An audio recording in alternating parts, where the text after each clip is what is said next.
Le sujet de l'enfer, tel qu'il est décrit dans la Bible, est un voyage profondément intrigant et parfois effrayant. Dans cette vidéo, nous nous plongerons dans les pages sacrées pour explorer les horreurs de ce sombre royaume, en les contrastant avec la promesse de rédemption et d'espoir. Préparez-vous à une réflexion approfondie sur les interprétations bibliques qui décrivent le sort ultime et les conséquences du péché. Nous commencerons notre voyage dans les Saintes Écritures, où l'existence de l'enfer est révélée. Dans les passages vécus, nous trouvons des descriptions d'un lieu de ténèbres, de pleurs et de grincements de dents. Bien qu'il s'agisse d'un sujet rarement abordé dans les chaires contemporaines, sa présence dans les pages de la Bible est indéniable et nécessite une analyse minutieuse. La Bible, dans des textes tels que Matthieu 25:46, décrit l'enfer comme un état de punition éternelle pour ceux qui rejettent la grâce de Dieu. Le feu inextinguible et la séparation éternelle d'avec Dieu brossent un tableau terrifiant, nous obligeant à faire face à la gravité des choix humains. Ces passages souvent négligés soulignent l'importance de la rédemption par le Christ, seul moyen d'échapper à cette condamnation. Bien que l'enfer soit un thème essentiel de la doctrine chrétienne, la réalité des sermons sur ce sujet est rare. Notre analyse révèle que l'accent contemporain est souvent mis sur l'amour et la grâce divins, ignorant l'urgence de discuter des implications éternelles du péché. Pourtant, il est essentiel de comprendre l'enfer afin d'apprécier pleinement la nécessité de la rédemption offerte par le Christ. La Bible présente des signes observables de condamnation, le manque de justice dans le cœur étant une indication claire. 1 Corinthiens 6, 9, 10 propose une liste de comportements incompatibles avec le royaume de Dieu, soulignant que la transformation de la vie est cruciale pour les disciples du Christ. Cet appel à la transformation n'exige pas la perfection, mais une direction contre le péché, remettant en question notre cheminement spirituel. De nombreuses personnes essaient par inadvertance d'entrer au paradis par de fausses portes, telles que la confiance en leur propre bonté ou des pratiques religieuses vides. Dans Jean 10, 9, Jésus déclare qu'il est la seule porte du salut. Ce segment souligne les dangers d'ignorer l'exclusivité du Christ et met en garde contre la confiance dans des œuvres ou des traditions qui ne mènent pas à la véritable rédemption. Dans une conclusion saisissante, nous considérons l'espoir qui imprègne les pages de la Bible, alors même que nous sommes confrontés à la sinistre réalité de l'enfer. La rédemption, accessible grâce au sacrifice du Christ, offre une échappatoire aux profondeurs de la damnation. En comprenant l'enfer, nous sommes invités à nous transformer, en reconnaissant l'urgence du salut. Puisse ce voyage inspirer une réflexion profonde sur nos choix et sur l'ampleur de la grâce divine. Lorsque l'on aborde le sujet de la damnation, il est essentiel de se plonger dans les Écritures et d'explorer les signes observables qui, selon la foi chrétienne, peuvent indiquer un chemin vers la damnation éternelle. Cette vidéo vise à fournir une analyse approfondie de ces signes, en proposant une réflexion sérieuse sur l'importance de la transformation spirituelle et de l'acceptation de la grâce rédemptrice du Christ.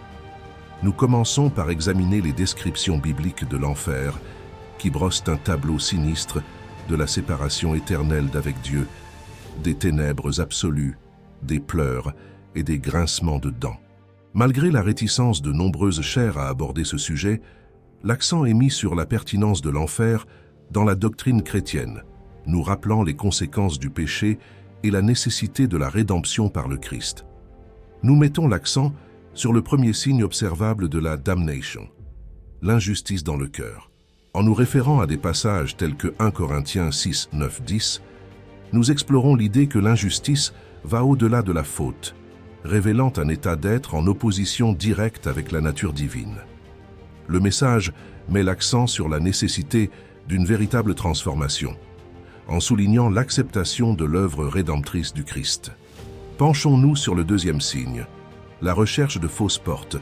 Inspiré par Jean 10, 9, nous examinons l'illusion selon laquelle la bonté personnelle ou les pratiques religieuses peuvent garantir l'entrée au paradis. Nous mettons en garde contre la confiance dans les mérites humains et les rituels vides, soulignant que seule une relation personnelle avec Jésus peut garantir le salut. En nous appuyant sur des passages tels que Matthieu 7, 21, 23, nous insistons sur l'urgence d'examiner son chemin spirituel. La vidéo souligne l'importance de l'examen de conscience, encourageant les croyants à évaluer s'il y a eu une transformation visible depuis qu'ils ont accepté le Christ. Cette analyse critique est cruciale car l'éternité est en jeu. Nous concluons en soulignant que l'acceptation de la grâce rédemptrice du Christ est la clé du salut. Nous insistons sur le fait que la bonté ou la moralité personnelle ne suffisent pas et nous exhortons les spectateurs à embrasser l'espoir offert par Jésus. La vidéo encourage à se détourner du péché, à vivre une vie transformée et à réfléchir à la justice du Christ. Cette vidéo est un voyage de réflexion profonde sur les signes observables de la condamnation. En explorant les Écritures et en réfléchissant à la nécessité d'une transformation spirituelle, nous espérons que les spectateurs seront amenés à réfléchir sérieusement à leur propre cheminement spirituel et à embrasser la grâce rédemptrice offerte par Jésus-Christ, seule porte d'accès au salut éternel. Tout au long de l'histoire de l'humanité, nous avons été confrontés à une multitude de portes promettant l'accès à une destinée éternelle. Cependant, la réalité des fausses portes est que, aussi attrayantes qu'elles puissent paraître, elles ne mènent pas à la vraie vie spirituelle et au salut. Beaucoup sont séduits par la croyance que leur propre bonté et leurs bonnes actions suffisent à leur assurer une place au paradis. Cependant, les Écritures, dans Ésaïe 64:6, nous avertissent que notre propre justice est comme des chiffons sales devant Dieu. Cette fausse porte nous détourne de la véritable nature du salut. Un autre piège subtil consiste à faire confiance à la religion pour obtenir le salut. Cependant, Jésus a adopté les chefs religieux de son époque qui, bien qu'extérieurement justes, étaient intérieurement corrompus. La religion sans relation authentique avec le Christ est donc une fausse porte qui mène à la tromperie. Certains cherchent à entrer dans le royaume des cieux par l'autosuffisance spirituelle, en recherchant l'illumination par des pratiques ésotériques ou l'amélioration de soi. Cependant, Jésus a proclamé dans Jean 14:6 qu'il est le chemin, la vérité et la vie, indiquant que la vraie lumière ne peut être trouvée qu'en lui. Alors que nous considérons les fausses portes, il devient impératif de comprendre le rôle exclusif de Jésus dans l'œuvre de la rédemption. Il n'est pas une option parmi d'autres, il est la seule porte qui mène au salut, à la véritable communion avec Dieu et à la vie éternelle. La déclaration de Jésus dans Jean 19, « Je suis la porte, si quelqu'un entre par moi, il sera sauvé », établit le caractère unique de son œuvre rédemptrice. Il ne se contente pas d'indiquer le chemin, il est le chemin. Aucune bonne œuvre, aucun mérite personnel, aucun rituel religieux ne peut remplacer le besoin fondamental d'accepter Jésus comme Seigneur et Sauveur. En abordant l'idée de chemin multiple vers Dieu, le passage de Jean 14:6 dissipe toute illusion quant à l'existence d'alternatives valables. Non seulement Jésus révèle la vérité, mais il est la vérité elle-même. Chercher Dieu par d'autres portes est donc un voyage futile qui ne peut mener qu'à la déception. Bien que le concept d'exclusivité soit souvent mal compris, il est essentiel de reconnaître que l'exclusivité de Jésus n'est pas une expression d'arrogance, mais une nécessité pour la rédemption. Sa mort sur la croix n'était pas seulement un moyen possible, c'était le seul moyen de rétablir le lien entre l'humanité et Dieu. Face à la réalité des fausses portes et au rôle exclusif de Jésus, nous sommes appelés à une réflexion profonde et à une transformation authentique. La foi chrétienne n'est pas seulement un ensemble de croyances intellectuelles, mais une expérience transformatrice qui façonne notre vie. L'apôtre Paul nous exhorte dans 2 Corinthiens 13:5 à nous examiner nous-mêmes pour voir si nous sommes dans la foi. Il ne s'agit pas d'un simple questionnement superficiel, mais d'une auto-évaluation profonde qui considère que nos vies ont été transformées par la présence vivante de Jésus. Le message chrétien ne consiste pas seulement à accepter des concepts théologiques, mais à opérer une véritable transformation. Si notre vie n'a pas changé depuis que nous avons accepté le Christ, il est temps de se demander si nous comprenons et embrassons vraiment le message de l'Évangile. L'absence de changement ne remet pas seulement en question la validité de notre foi, mais souligne également le besoin permanent d'espérer en Jésus. Non seulement il pardonne nos péchés, mais il nous permet de vivre une vie qui le glorifie. L'absence de transformation ne doit pas conduire au désespoir, mais plutôt à la repentance et au retour sur le chemin de la vérité. En conclusion, en explorant les fausses portes et le rôle exclusif de Jésus, nous sommes confrontés à la responsabilité de choisir avec sagesse. Des alternatives apparemment attrayantes sont en fait des pièges qui nous éloignent de la vraie vie spirituelle et de la communion avec Dieu. Le message central est clair. Jésus n'est pas seulement une option, il est la seule réponse. Confrontés à de multiples fausses portes, nous sommes appelés à accepter l'exclusivité de Jésus, à examiner nos vies à sa lumière et à embrasser la transformation qu'il est le seul à pouvoir apporter. Sur ce chemin spirituel, que chaque pas nous rapproche de la vérité révélée en Jésus-Christ. La seule porte qui mène au salut, à la vie pleine et à la communion éternelle avec le Créateur. Que la compréhension de cette vérité nous incite à vivre une vie qui glorifie Dieu, en reflétant sa grâce et son amour transformateur.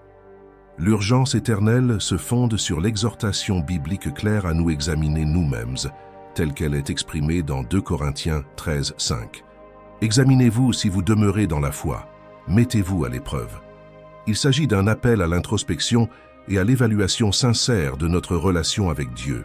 La Bible, dans 1 Corinthiens 6, 9, 10, présente une liste de comportements qui indiquent que l'on se détourne de Dieu. L'urgence est soulignée lorsque nous reconnaissons que vivre dans la désobéissance à Dieu nous prive non seulement de la communion avec lui, mais nous conduit également sur un chemin qui mène à l'éternité, séparés de sa présence. En explorant Jean 10, 9, nous sommes confrontés à l'exclusivité du chemin du salut. Je suis la porte. Si quelqu'un entre par moi, il sera sauvé. Il n'y a pas d'alternative, pas de raccourci vers la vie éternelle, si ce n'est en acceptant Jésus-Christ comme Seigneur et Sauveur. Nous examinerons la tentation de faire confiance aux fausses portes, nos propres bonnes œuvres, les rituels religieux, ou toute autre approche qui ne reconnaît pas Jésus comme l'unique porte du salut. Proverbe 14, 12 nous met en garde. Il y a une voie qui paraît droite à l'homme, mais elle aboutit à la mort. Malgré l'urgence et l'exhortation, le message est porteur d'espoir. Dans Jean 10, 10, Jésus promet une vie abondante à ceux qui le suivent. La transformation en Christ n'est pas seulement une nécessité imposée, mais aussi une offre d'une vie pleine et significative. Cette vidéo encouragera les spectateurs à examiner constamment leur vie à la lumière de l'Écriture. La question n'est pas celle de la perfection, mais celle de la direction des cœurs. La véritable transformation implique un mouvement continu vers Dieu. En confrontant la réalité du péché et le besoin de changement, l'importance de ne pas seulement professer la foi, mais de vivre une vie transformée sera soulignée. Le défi consiste à abandonner les modèles du monde, en reconnaissant qu'un véritable changement n'est possible que par le pouvoir rédempteur du Christ. La vidéo conclura en réaffirmant la promesse du salut en Christ.